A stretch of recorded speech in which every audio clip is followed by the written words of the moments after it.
Օգոստոսի 4-ը VV Talks Վարդան Վարդանյան այսօր խոսանք ուրեմն ինչպես է ազդում Հայաստանի վրա ընդհանրապես Ուկրաինայի այս պատերազմը, մի քիչ մանրամասներ ինչ է կատարվում Ռուսաստանում եւ կամփոփենք ուրեմն հետևանքների կամ ապագայի մասին մեր ուրեմն տեսելականով։ Ուրեմն հետաքրքիր զարգացումները ամենա երևի telling ասում են անգլերեն, էլի որ շատ բնորոշ է արդեն Ռուսաստանին եւ հատկապես Պուտինին, դա իր վերջի հայտարարությունն էր, որ նորից հավաքել էր կառավարությունը եւ զինվորականների եւ կարծես թե կես կատակ, կես լուրջ, ուրեմն sense հայտարարություն է անում Պուտինը, որ ես մտածում եմ ախար այս պատերազմը որ վերջանա ինչով եմ զբաղվելու։ Այնքան ենք sense սովորել արդեն ակտիվորեն մասնակցում եմ, զբաղված եմ այս պատերազմի հարցերով, բա որ վերջանա հետո ինչ եմ անելու։ Եվ ինքը իր ասացի վրա ծիծաղեց, ոչ մի ուրիշ ռեակցիա չեղավ, ուրեմն սրահում ոչ ոք չծիծաղեց, ոչ ոք ինչ որ բան չարեց, որ բոլորը ասեց ապշած նայում են, թե ինչը դուրս տալիս է սահմախը։ Այս էլ մարդն է, որ հայտարարեց մի տարի առաջ, թե երբ որ ամեն ինչ լավ է, ամեն ինչ խաղաղ է, ասում է զաստոյ, ուրեմն ասենց լճացում է գնում եւ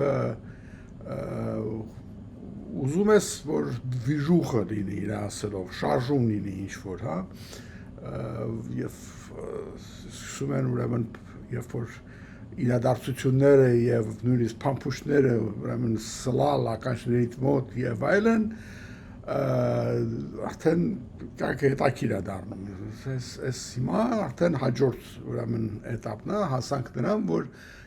դորդուբեժ է արել պատերազմը հիմա դարդանում թե որ վերջանա ինչը անելու ինքը ձանձրանալու է էլի թե այս դիժուխան որ վերջանա բա ես ինչ եմ անելու պատկերացնում եք չէ այս մարդու մտածելակերպը, որ կողքը մարդիկ կարուններով, արձաններով մահանում են, միլիոնի ծավել ինքն ամենակ զոհ տվել Ռուսաստանը, էլ չասեմ Ուկրաինայի միջքան են բնակչություն զոհվել էլ զինվորներ եւ այլն եւ ամբողջ աշխարհը խառնել է իրար հիմա էլ իր դարդենա որ հանգած վերջանա ես ինչ եմ անելու կարող է ձանձրանամ այսինքն բաներ Արդեն զզվացրել է ինքը հենց ռուսներին, արդեն բոլորը հասկանում են, որ սա լինելու բան չի, սա վիճակ չի, եւ պետք է ինչ-որ բաներ անել, արդեն չեն վախենում դրա մասին ասելու։ Նույնիսկ համարձակվեց իրենց ստատիստիկական բանը ուսումնասիրության արդյունքները, որը լրիվ սուտ էին իհարկե, դուրս եկավ, ասելով, որ ինքը ինչ-որ իր ռեյտինգը ինչ-որ 60% է։ Ոչ թե սովորական 90+ էլի որ լինում էր։ Երևի դրա մեկ կեսն էլ չկա սկի կամ 1/3-ը եւ ինքը երևի իր պոպուլարիթիով միայն Թրամփի հետ է մրցում, որը էլի 30-ների մեջ է կամ ավելի պակաս, բայց այն հանգամանքը որ նույնիսկ իջած ասել են 60-66%, դա արդեն մեծ բան է։ Եվ արդեն մարդիկ չեն վախենում դուրս գան ասեն, որ արդեն պետքա վերջացնել, զվացրիր, այս չկա, այն չկա եւ դու ես պատասխանատու։ Հիմա այս իհարկե բենզին չկայի դժգոհությունների վրա ավելանում է նաեւ շատերի համար այս wildberry-ների պահեսները, որ խփում են ուկրաինացիները եւ առնում են, որովհետեւ դա տնտեսական եւ ֆինանսական իհարկե բան անում վնաս է տալիս Ռուսաստանին, բայց նաև վնաս է տալիս այն իմաստով, որ wildberry-ների միջոցով էին շատ ռազմական, ինչ են ասում, supply-ներ առնում, հա, այնտեղ հագուստեղենից վերջացած եւ այլն բաներ, ել չեմ ասում դրոնների մասեր եւ այլն։ Ուկրաինացիների կողմից լրիվ արդարացված է դրանց խփելը, բայց իրանց համար շատ վատ է, որովհետեւ առևտուր չեն կարող անեն այդ բիզնեսներն են տուժում, այդ իրենք բիզնեսները չեն կարողանում պարտքերը փակեն բանկերն են դրանից էլ տուժվում։ Խոսքով շղթայական այս ռեակցիան ստեղծվում է Եվ այդ էլ առաջացնում է դժգոհության այդ ալիքը, կարծես դա էլ բավական չէր, հանգարց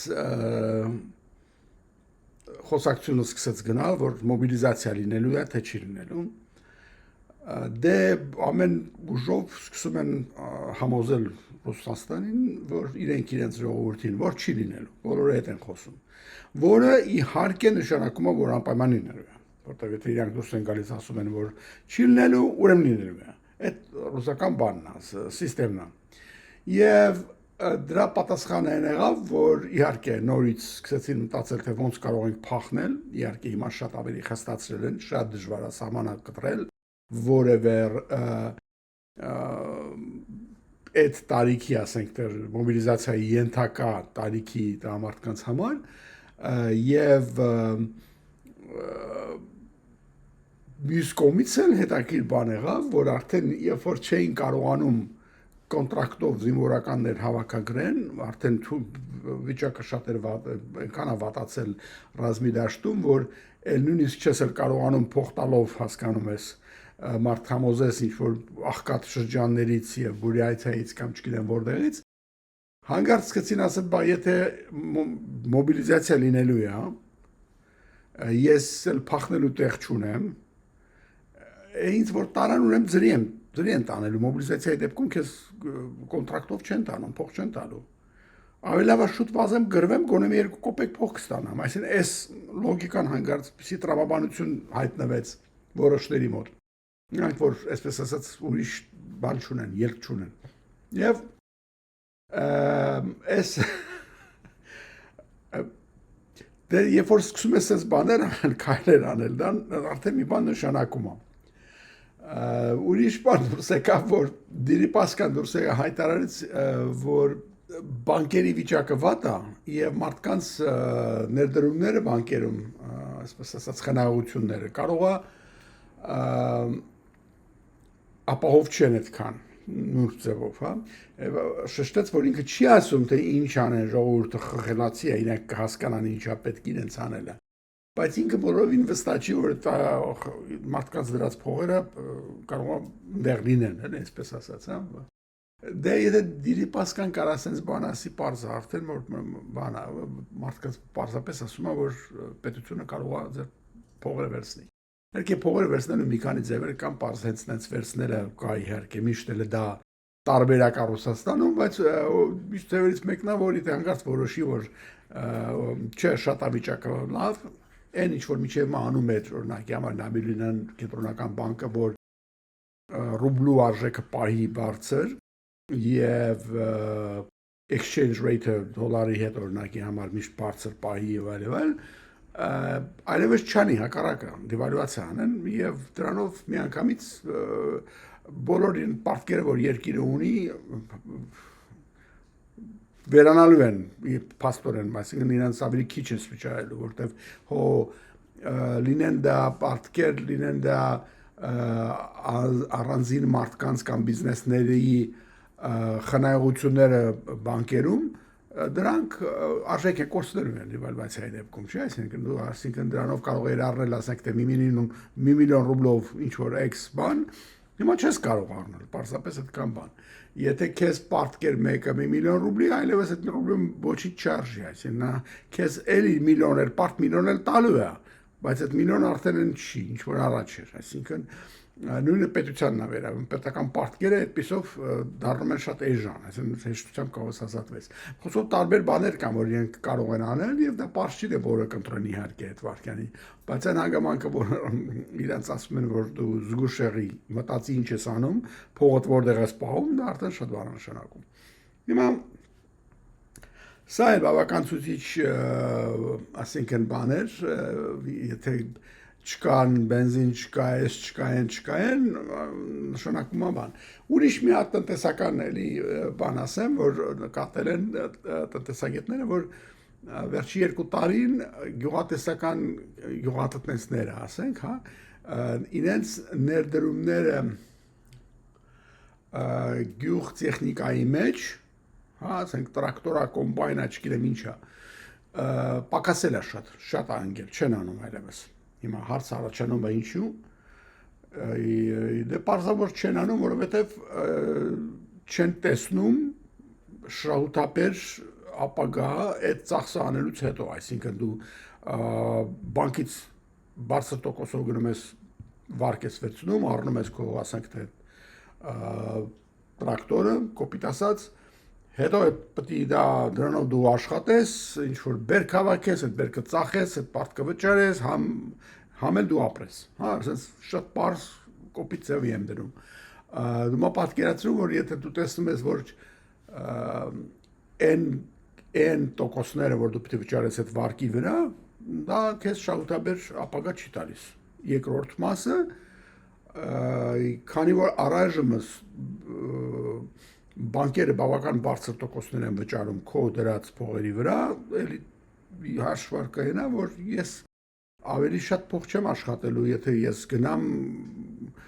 տեխնիկա առնեմ, բերքը ծախեմ, չգիտեմ ինչա բակում փող դիր, գալիս է, ոչ ման չես անում, շարժանակ պետք չի անել։ Ուրեմն այդ հանգամանքը, որ չեն արդեն առնում, դա այդ է նշանակում եւ մտածում եմ, որ բացի տեխնիկայից նաեւ պարտանյութերի գնումներն են ընկել երկրի ներսում, էքսպորտի մասին չեմ խոսում։ Եվ պարտանյութի գինը բարձր մնացել, որտեղ շատ են էքսպորտ անում, որտեղ ուրիշ երկրներում, որտեղ Իրանը չի կարողանում արտադրի, արտահանի եւ մյուս երկրները, ուրեմն շատ երկրներում այդ կարիք կա, մի խոսքով այդ ուրիշ հարց է, ուզում եմ Ռուսաստանի մասին կենտրոնանանք, որ այդ էլ շատ բան է նշանակում, որ գյուղատնտեսական սեկտորը տուժում է եւ ավելի շատ է տուժելու կարող է եւ արդեն գնա փլուզման հաջորդ մի երկու տարիների ընթացքում, եթե այսպես շարունակվի, որտեղ չես կարող դու ներդրումներ չանես ու շարունակես ստանալ քո, ասենք, շահերը կամ բերքերը եւ այլն։ Այս կարևոր բաներից մեկն է։ Ուրիշ հետաքրքիր երևույթներից բանն էր, որ Լավրովը դուրս եկավ հայտարարեց, որ պետք օրենքի նախագիծը ինքը ինչ-որ սկսել, որի համաձայն պետք է բոլոր Ռուսաստանի քաղաքացիները արտասահմանում, ասենք իրենց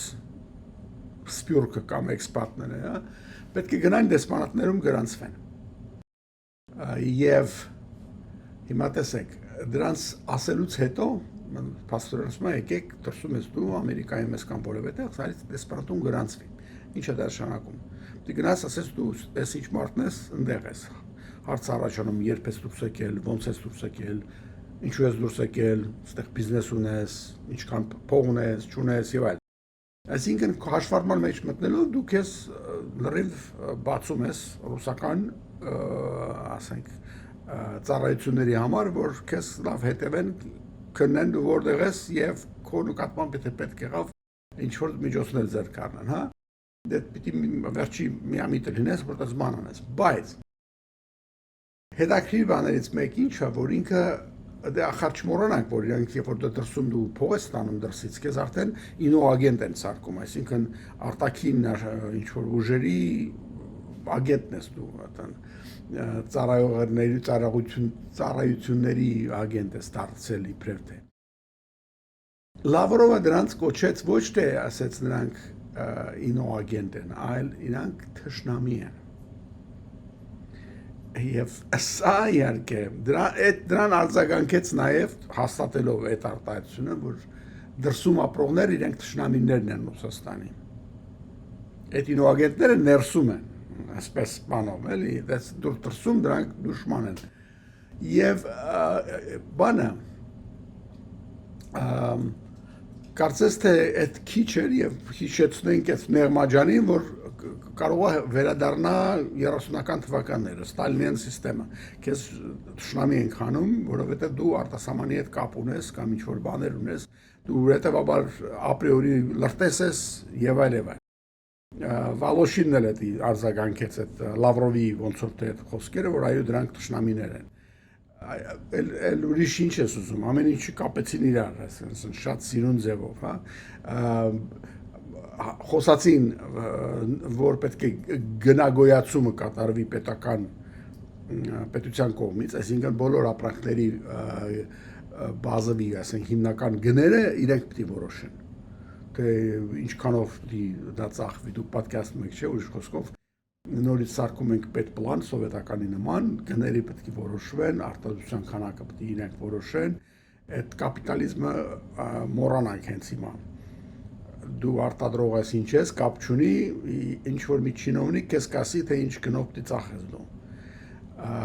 Հոյակապ, այսինքն Պուտինի երազը սովետական միություն 2 պոինտով, հա, այդ դրան է գրում եւ մոռանալով որ այդ սովետական միությունը չէր կարող իր հարցերը լուծել, հիմա ինչ ես նորից գնում նրան, որ ինչ անես։ Եթե տենց լինի բիզնեսները չլինեն, բիզնեսները պետականացնես, բա դու ոնց ես միլիարդատեր դառնալու կամ տրիլիոներ դառնալու, որ դարձել ես։ Այդ ինչ պետական հիմնարկների փողերը պետք է ուտես։ Այսինքն ոնց ես անելու։ Խոսքով հիմա Պուտինի մեջ, Պուտինի արածների մեջ Ռուսաստանը տեսնել որպես նորից սովետական միություն, այդ ռետրոգրեյդ այդ իր քաղաքների մեջ տրամաբանություն շատ փնտրել է, դա շնորհակալ գործ չի, բայց չես կարող չնայել դրան, որովհետև առանց դրա նայելու չես կարող հասկանալ մարդկանց արածը ինչի համար է, ուր են գնում։ Հաջորդ քայլը ինչ անելու։ Այսինքն բիզնեսի հիմնական նպատակը ինչ է, հաջորդ քայլերը կանխագուշակելն է, չտեսնելն է։ Եղածը փաստագրելը դա վերլուծություն չի, պետք է տեսնես արժեքը ու ինչ է գալիս։ Իսկ դրա համար պետք է ուզես սրա ցանցառությունները լսես մի քիչ մեկ-մեկ։ Հիմա էդ էլ հաջորդ իրենց բանն է, որը չգիտես ինչի Լավրովը հայտարարեց այդ դրա մասին, բայց քանի որ այնտեղ արտասահմանյան, ասեն քաղաքացիներին, որոնք արտասահմանում են, դեսպանատներում գրանցելը դա իր ֆունկցիայի մեջ է մտնում, չնայած նրանց ժողովրդի թշնամի կոչերը դա չէր մտնում իր այդ ֆունկցիայի մեջ, ամենանևս այդ իմաստով չգիտես ինչի ինքն է այդ օրենքը առաջարկել, այսպես, նուրբ ասենք։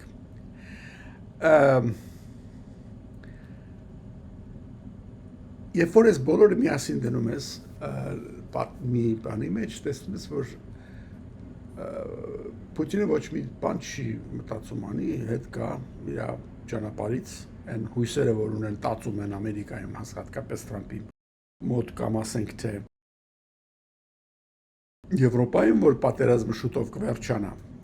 Ինքը ոչ Ալիևին է լսելու, ոչ Տոկաևին է լսելու Ղազախստանի պրեզիդենտին, որ իրան ասեց, որ ժամանակն է վերջացնենք, Ղազախստանն էլ տուժվում է, քանի որ խփում են ղազախական նավթը, որ պետք է հասներ Սևծով Ռուսաստանի միջոցով եւ ինքը Ղազախստանը փող աշխատեր, ուկրաինացիները դա են խփում, հետեւաբար Ղազախստանը տուժվում է։ Եվ ինքը լրիվ հիմքեր ուներ Ռուսաստանին ասելու, դե վերջացրու արդեն, էլի մենք էլ ենք այստեղ տուժվում, մենակ դու չես շատ ինքը հիշում եք, ասեցի մյուս հաղորդման մեջ, շատ քաղաքավարի ձևով ներկայացրեց, բայց դա ոչ մի ձևով ստերեոտիպ չի ազդում Պուտինի վրա, որովհետև ինքը մարդը որոշել է, որ չէ, դա պետք է շարունակեմ սա։ Եվ այդպես էլ ասաց, իր ասաց, բա ինչ եմ անելու հետո հանգարց խաղաղություն որ գազա, ես ձանձրանամ, դա էր նշանակում, ես չեմ շտապում պատվավոր թոշակի, ես չեմ շտապում ինչ-որ խաղաղություն բերելու,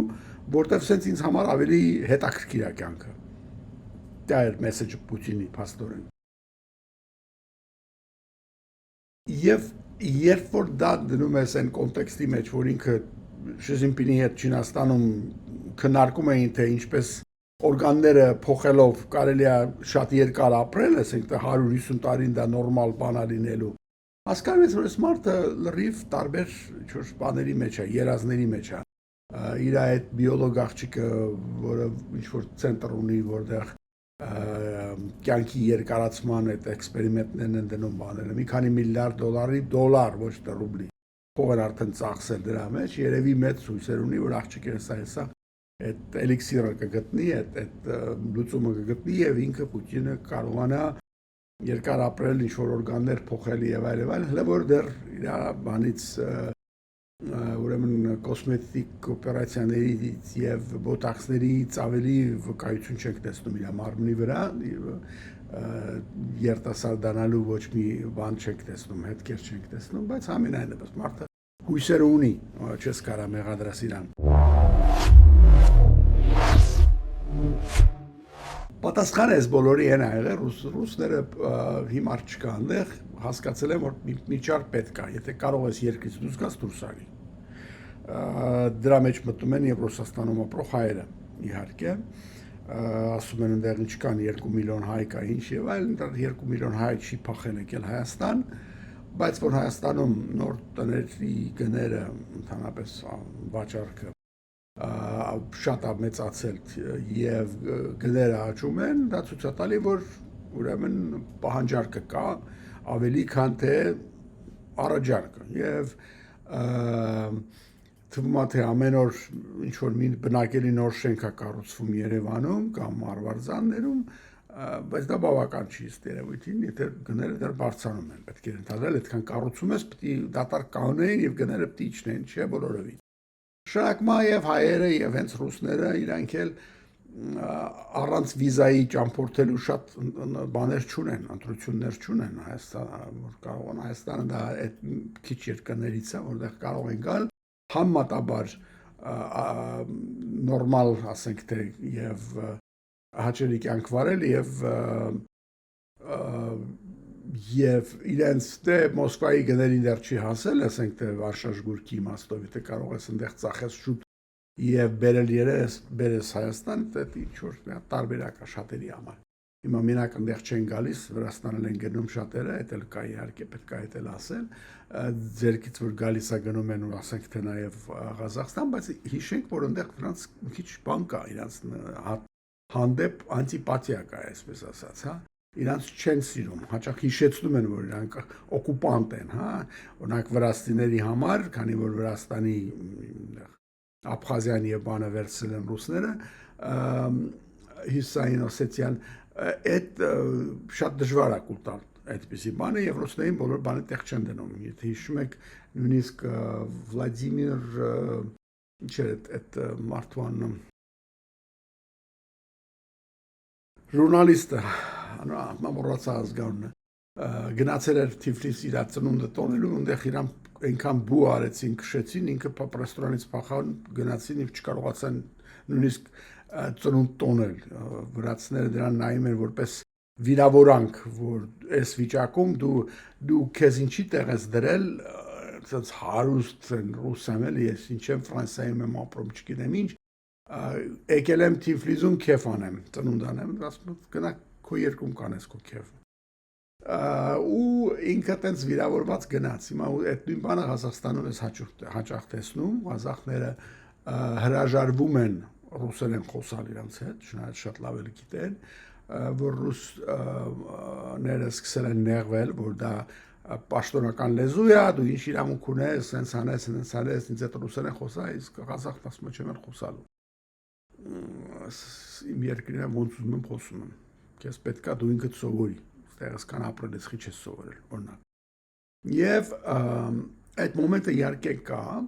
եւ դրանց ֆոնի վրա այդ համատության մեջ, հա, Հայաստանը շատ ավելի բան է, ոչ ոք իրանց չի նեղացնում, ոչ մեկ չի ասում, թե պետք է անպայման հայերեն խոսած, չնայած շատերը սովորում են։ Եվ ինչ որ ասենք թե ռեստորաններից քշեն կամ ինչ որ բաներ, տենց ինչ որ բաներ չկա, հետեւաբար այդ տարբերությունը շատ շեշտվում է, ասենց ասենք։ Դե իհարկե ամբողջ Ռուսաստանը չես բերի Հայաստան մտցնես, դա պարզ է, չի որ այդ բանը էլի անհատակ տակար չի Հայաստանը, բայց եւ իհարկե ինչ որտեղ դա տնտեսության համար լավ է, երբ որ փող է գալիս երկրից, դրսից, բայց դա իր հետ առաջացնելու է իր հերթին սոցիալական խնդիրներ կամ մարտահրավերներ, որ պետք է լուծվի, ուրիշ ձև չկա։ Հիմա այդ խոսքս գնում է հատկապես հայերի մասին, եթե նրանք վերադառնան։ Հիմա ռուսները իրանց հերթին եւ այլ։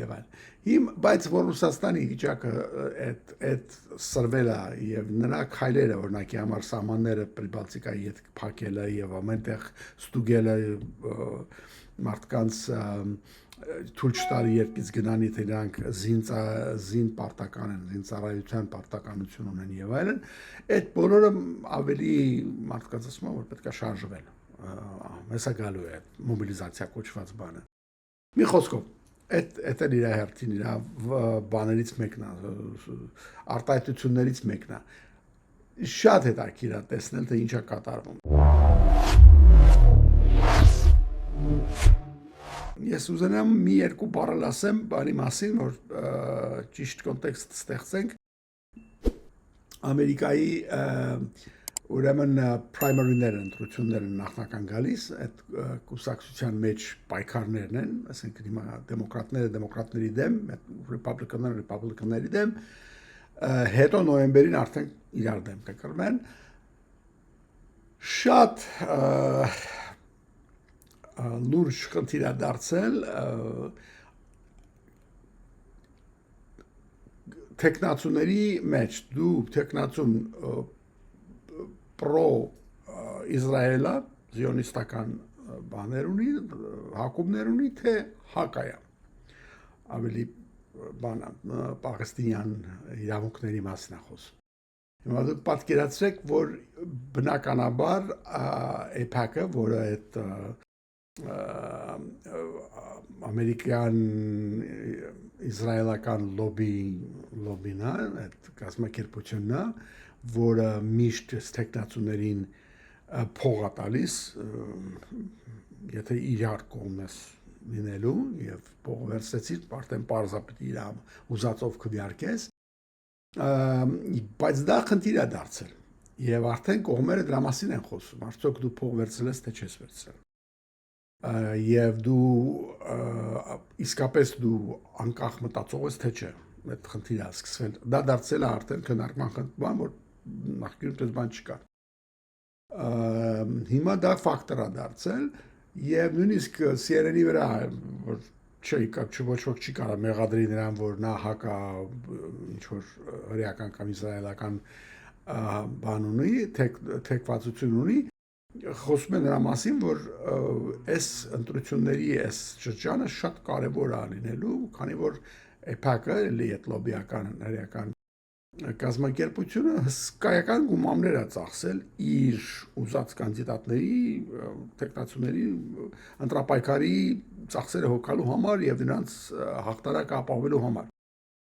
Բայց բոլորովին վստահ չի, որ կարողանալու է այդքան փող ծախսելուց հետո հաղթի։ Այս առաջիկա մի երկու օրը դրա մասին կիմանանք, թե քանի տեխնացու ընտրվեց, որոնք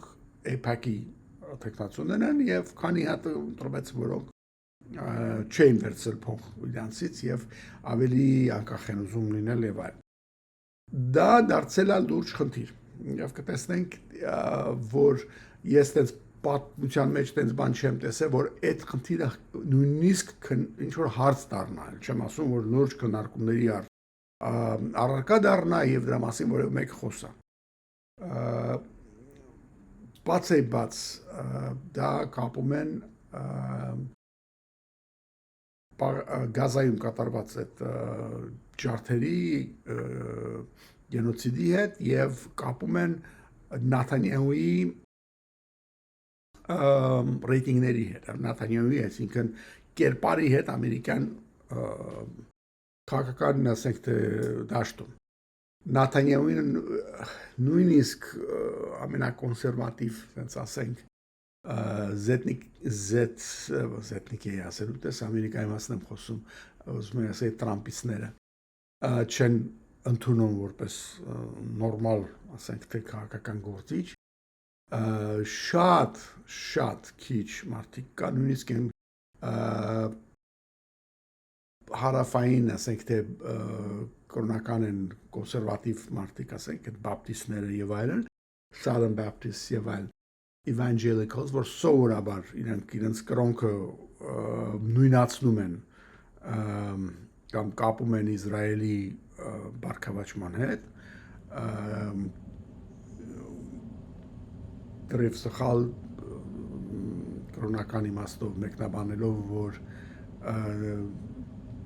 Հիսուսի երկրորդ